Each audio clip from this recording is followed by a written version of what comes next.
here in the loft. I am 6 feet tall and I still have room. Very nice.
These fold up so that you can get a tiny bit more space. Oh, that's genius. Maybe to move a couch through or something? I don't know. But that's interesting.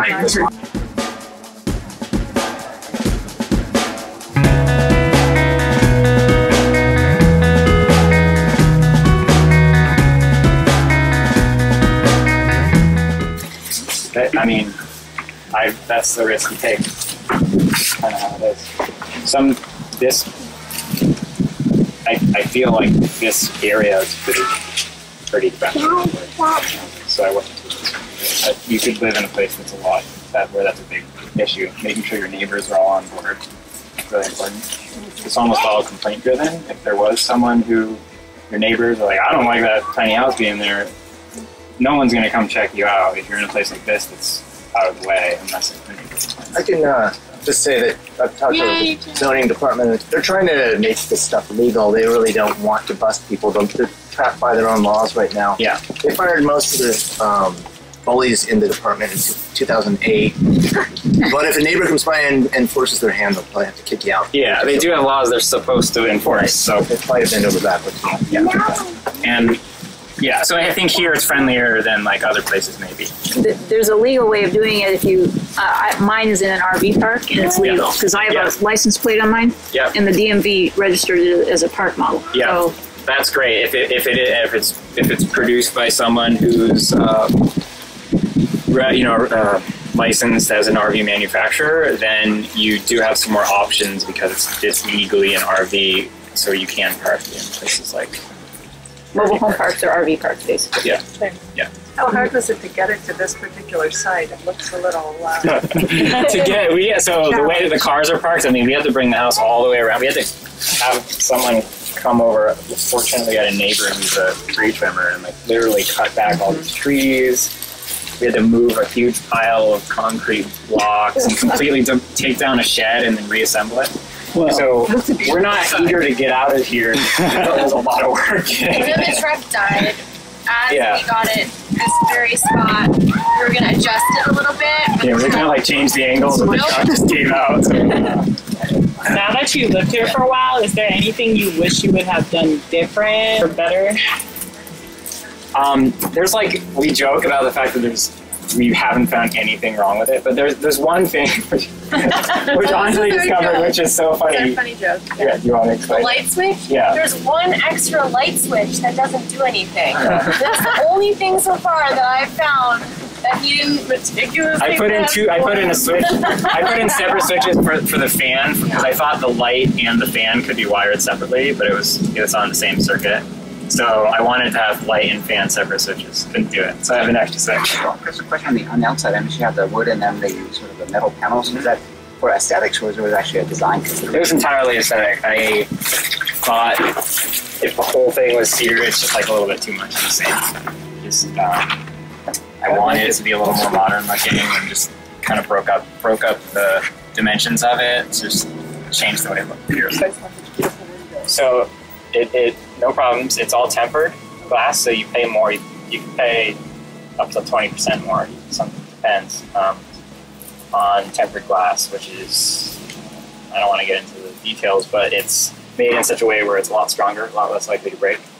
A lot of times when you're building, like, there'll be rules like windows that are close to doors should be tempered anyway as a safety thing. In this case, just like all the windows are tempered glass. So if it's bumping up and down the road, they're very unlikely to break, unless you throw a big rock. Do you use all new material? Most of it's new. We had somewhat of a tight deadline to finish the house. I think my ideal situation would have been to have a little more time to search for more reclaimed materials. We really tried. But I was really sad. We had to get here for her to start grad school, so I was like, get it done or I'm leaving without you, kind of thing.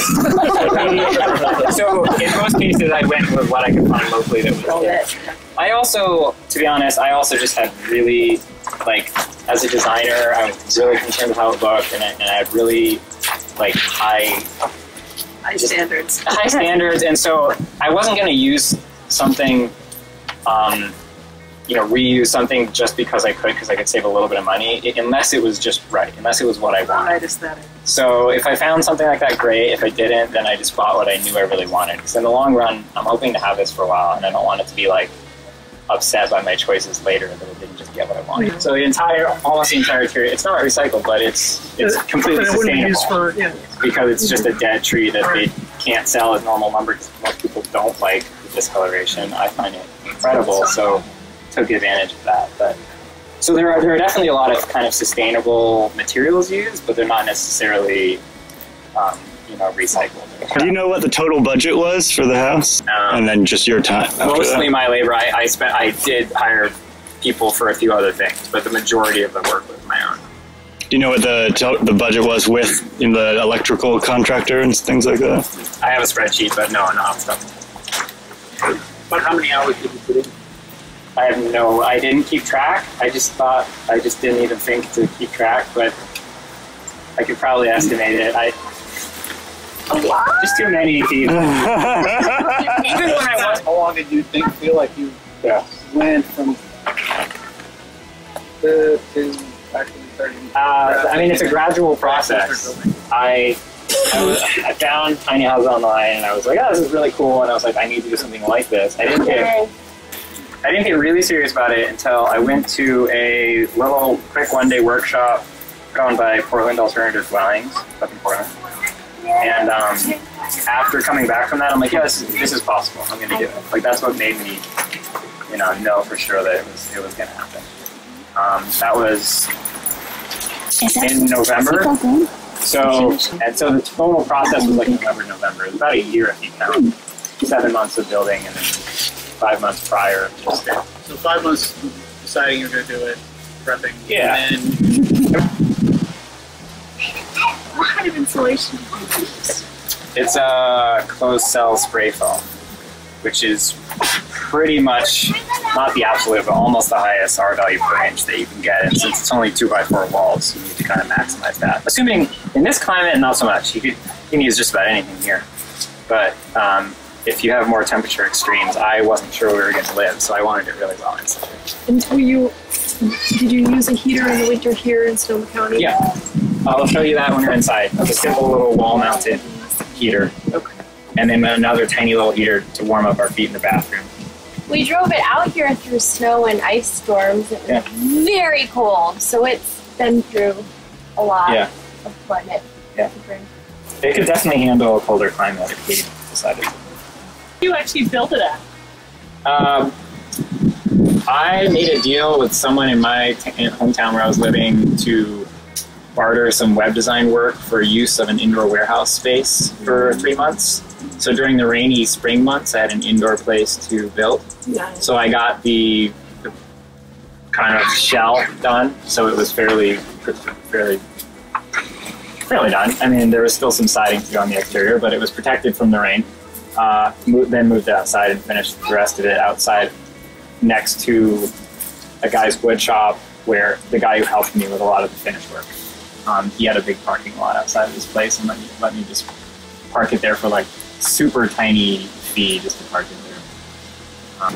What's the finish that you have on the siding? Pretty it's a semi-transparent cedar toned. I forget. I don't even remember the brand right now. It's been so long, but it's yeah. I wanted the wood to show through, so it gives it a little color, but it doesn't really cover up the grain. So it just protects it a bit. Like on the inside or the outside, depending on yeah. That sounds like you kind of got a universal setup. Somewhat. Where to set your basic. Well, so closed-cell spray foam kind of acts as a vapor barrier itself, so you don't need a separate vapor barrier in that case. So in a sense, you kind of have one on both sides. It's not that. I mean, I don't know the exact technicalities of how that works, but I know that one of the reasons I chose that was because it kind of eliminates the need for a vapor barrier. With other forms of insulation, yeah, you do need to be more careful. If the humidity inside is going to be greater than the humidity outside, then you put it on one side. So you have to know, ideally know where you're going to be. But I felt this was a fairly safe choice no matter what. No matter what I did. Unless it was like really, really, really humid, it might trap a little bit too much moisture inside. Yeah. But we have a nice exhaust fan to pull that moisture out. That's a really important one. An exhaust fan. Just you need one. In such a small space, just your perspiration, body cooking fumes, like you got to get that moisture out of the house. So is that fan on all the time, pretty much? It's on a lot of the day, yeah. It doesn't necessarily need to be, but we usually kind of just turn, it's almost silent, so we just turn it on and forget about it. And it runs all day, just keeps everything fresh. Nice.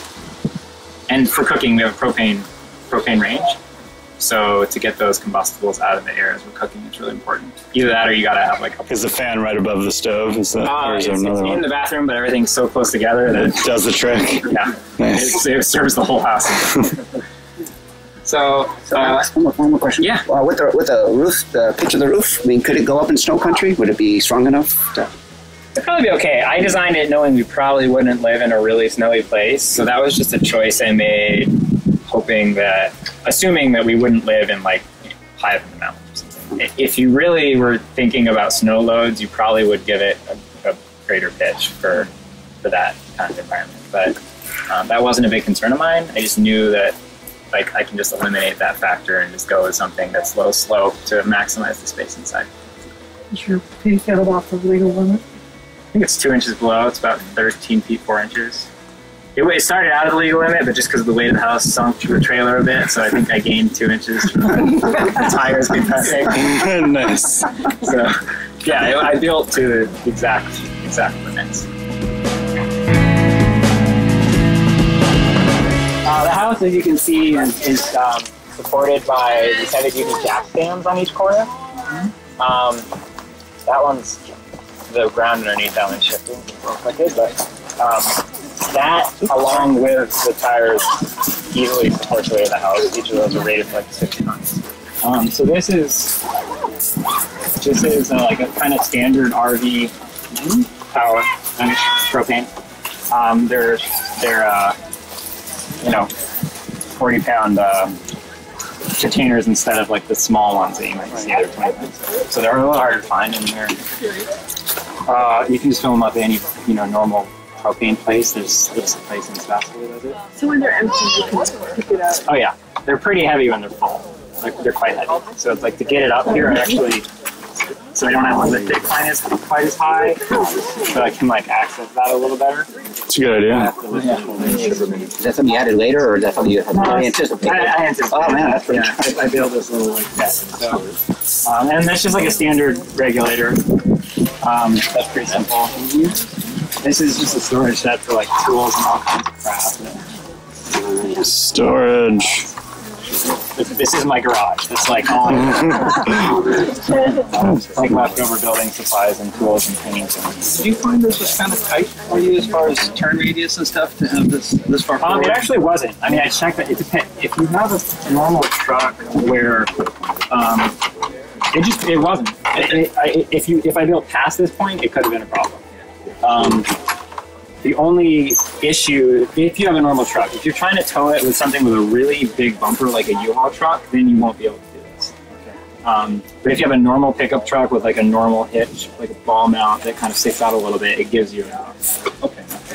But you have to be careful of that. Yeah. You don't want to build too far out on the tongue. And I actually had, when I had this trailer made, I had the tongue moved up a little bit to give me a little more space to build out from the footprint of the house for this little storage space. Do you buy tools and sell them, or do you borrow tools to build a house, or how do you do it? I bought the stuff that I needed all the time, like the drill and the impact driver and stuff like that. I borrowed a few.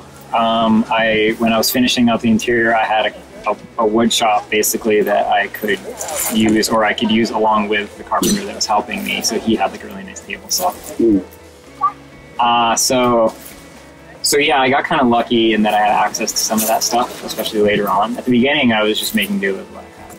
So, which, when you're framing, I've got this miter saw over here. I just can't tell if it's covered with plastic. So I bought a nice 10-inch, 12-inch. Yeah, a nice miter saw, which I got off Craigslist for used, and then that's it.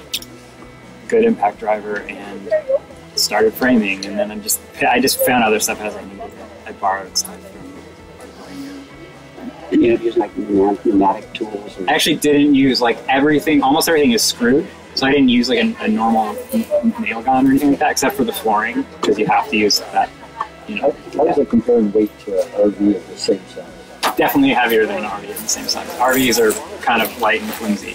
I mean, they're aluminum. Yeah, they're designed for. The walls are really thin. They're meant to be more efficient to tow, which this is not. It's very inefficient to tow. But so obviously I'm sacrificing that. But it's built like a normal house. It's quite a bit heavier, a lot heavier. What did you pull it with for mileage? I pulled it with Conked out when you got an F-250 Super Duty. Oh, really? Okay. You need a full-size pickup truck, preferably diesel. What's the length? The house itself, the footprint's 8 by 20. The deck's another 3 feet, the porch in the front. And then that doesn't count the tongue, which is like another 4 feet. So if you really, the whole trailer's probably about 27 feet.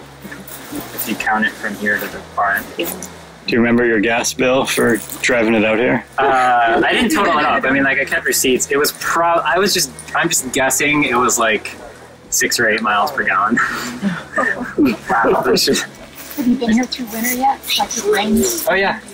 We got here right before it got really cold for like that week where it was a hard freeze. Oh, you're not. You guys, okay, so there was a hard. I know what you're talking about. There was a hard freeze for like 9 days in a row. We got there like right before that, so we got to experience pretty cold for this area right when we got here. Like our water, so it's just a hose, so our water froze every night. for that week. We'd have to wait for in the morning. So we'd like shower the night before. When you were towing, what was the max speed you could go? Like, did you get any wobbling of the It didn't wobble at all. I was surprised how smoothly it went, but we generally kept it pretty slow. I didn't test it, but I think we averaged about 45. We probably got as high as 60 and as low as 35. That's pretty good. Just depending on what the roads were like. And I heard the truck died after it got here. Was it already on its way out, or?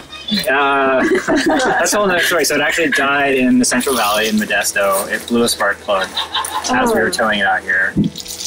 So it was Friday in the afternoon, and luckily the shop was willing to fix it first thing like Saturday morning. So it needed like a tune-up or something? It needed the plug to be rethreaded and a new spark plug. Okay. So luckily it wasn't too terrible, but then we got it out here, and then as we were like towing it through this kind of like mushy ground, the truck kind of just gave out like as we got it right here. I think one of the cylinders lost compression, like the engine had some major issues. Okay. So it just sort of died right after it accomplished its task. Yeah, it's meant to be. After a reason with the overhead upper loft area, and that just didn't come out pretty. I mean, why not build just that much more? You know, but that's like a feature that most tiny houses don't have, the cantilever loft.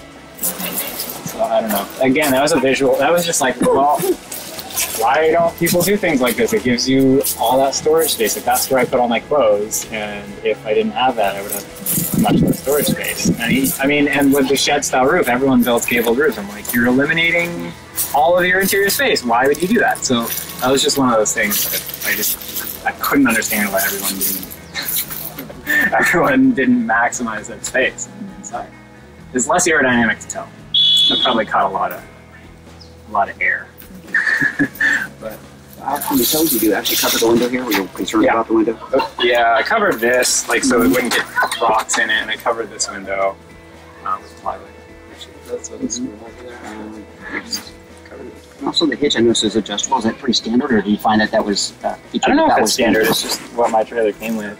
Okay. Started out like in the middle, as you can see, which was level when I first got it, but then because of the weight of the house on the truck, I had to adjust it to raise it up.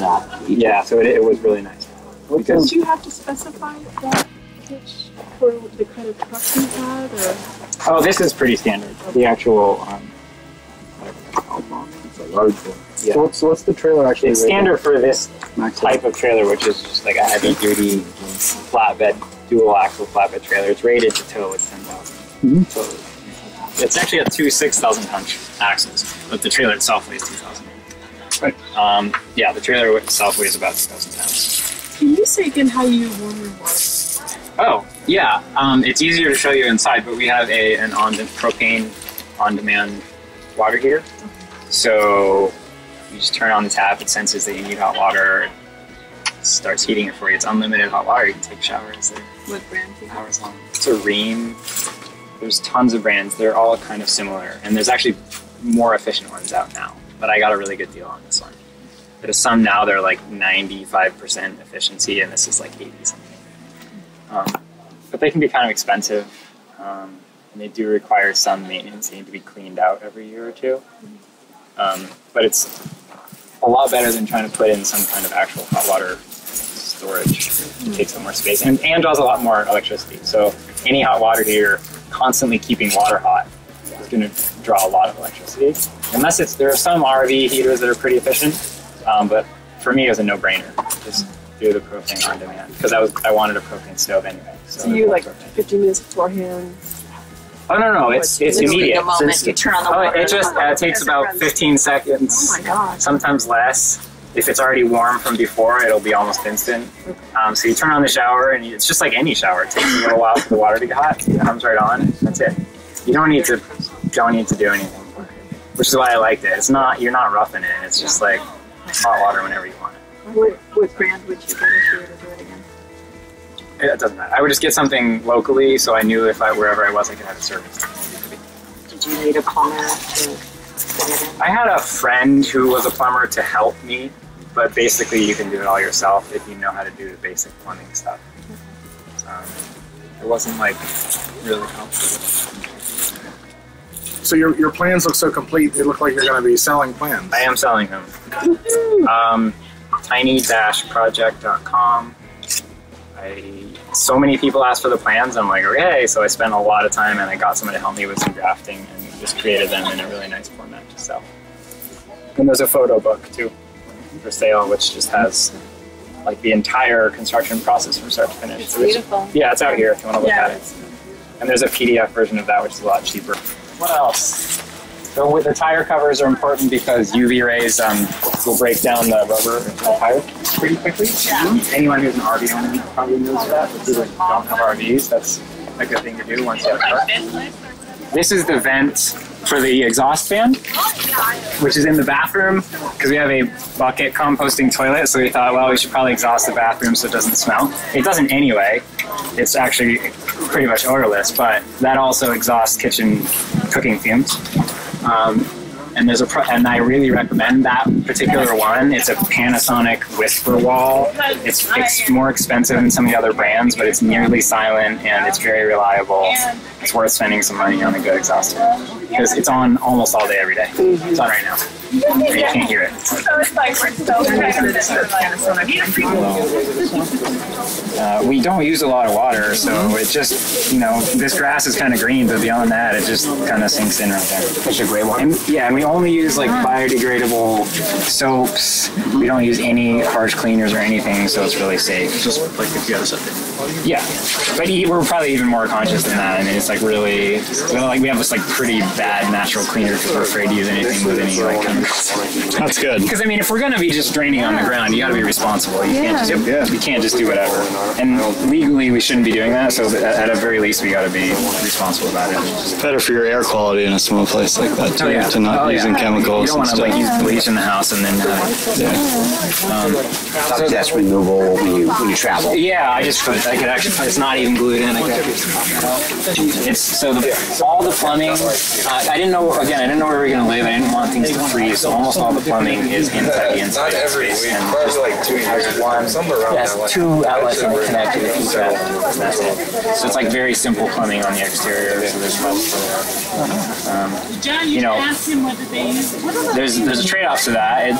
Some people, if you're in a warm climate, put all your drain pipes under the trailer. It's easier to fix things if they go wrong, of course, but it's hanging down. So if you're going to tow a long distance, it's like you don't want the pipe to break off. And then also if you're in a place where it could freeze, water freezes and the peat trap and blocks everything up. So we just thought we'll put it inside the insulated space. So it's just one exit for sink, 2 sinks, shower, and the washer and dryer. Which I don't know if I mentioned that we have a mini combo washer dryer. So it does both, but at separate times. You do like a wash cycle and then you do a dry. You can do it all back to back, but it's a long dry cycle because it just spin dries basically. So it takes like 2 hours, and then usually it's not quite dry, and you put it in for another there's like a 50-minute add-on dry. Sometimes it takes a while to get it fully dry. And you have your clothesline, right? We line dry when we can, but it really helps.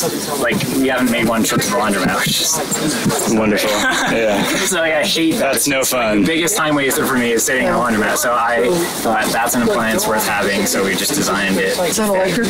Huh? Electric? Yeah. It's like there aren't that many. There are a couple brands. The LG is probably the better combo washer and dryer. It's a tiny bit bigger. It's $1,500. I just wondering if you went solar, how much power is that going to burn off? It's quite a bit. Yeah. It's not the best solar option, but for me, it was like I wanted. There's no way. Which one did you get? The brand is Edge Star. I think it's compact appliance, and I think this brand is actually made by Compact Appliance or their parent company, so they feature it on their website pretty heavily. For the price, I think it's by far the best because it's like $800, and the LG is better and more reliable, but it's like twice as much. So I think it's a pretty good middle ground solution. And there are cheaper ones, but they get pretty bad reviews. So this is like